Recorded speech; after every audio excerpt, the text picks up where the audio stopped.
I want to talk to you about something that I think most people deal with.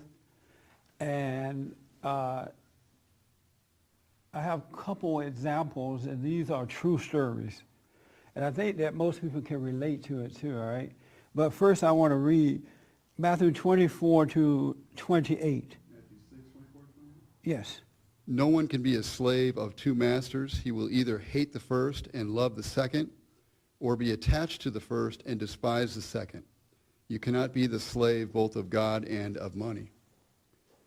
Trust in providence. That is why I'm telling you not to worry about your life and what you are to eat, nor about your body and what you are to wear. Surely life is more than food and body more than clothing. Look at the birds in the sky. They do not sow or reap or gather into barns, yet your heavenly Father feeds them. Are you not worth much more than they are? Can any of you, however much you worry, add one single cubit to your span of life? And why worry about clothing? Think of the flowers growing in the fields.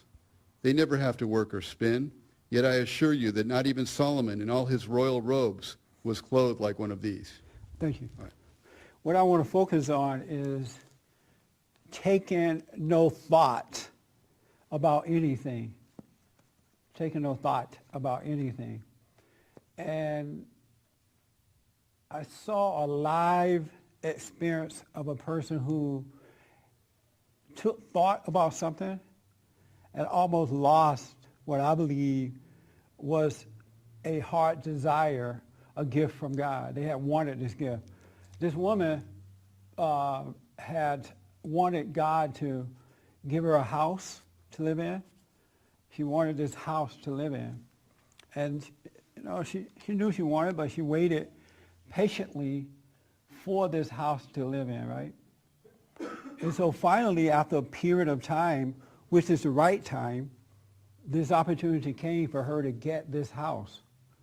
And when she found out that she was going to get it, she was all excited. Yeah, right on. I can't believe it. And just with joy because, the prayer was answered. God gave the house.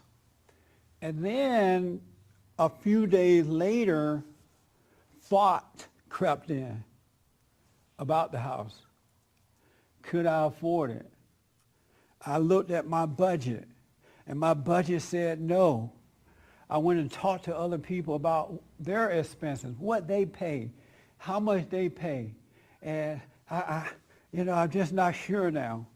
I talked to other people about the distance in the drive that I would have to take.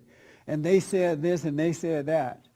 And they started thinking about this gift that they had asked God for, which caused them to live into the future, go into the future and live where there is no future by taking the thought, right? So they began to doubt that they could do it, that they could afford it, that it was worth it. And I saw this joy turn to darkness.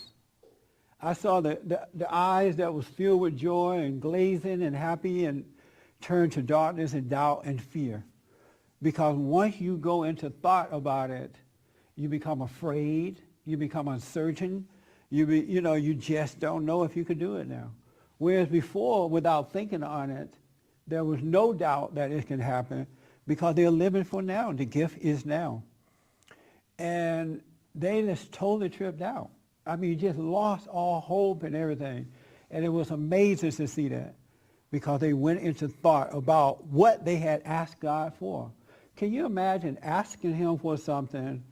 He didn't give it to her right away. He gave it to her in due time, when God knew that she was ready for it. And when God gives you something that you ask for, believe me, he has always already made the way for you to take care of it, for it to work. He'll take care of tomorrow. That's why he said, take no thought for tomorrow. Because God understands the moment you take thoughts for tomorrow, which doesn't exist, it's going to create fear and doubt and uncertainty. And that's what happened in this person. It was amazing to see the change, and I could not believe it. For more information or to purchase a copy of this show, visit us on the web at www.bondinfo.org or call 1-800-411-BOND.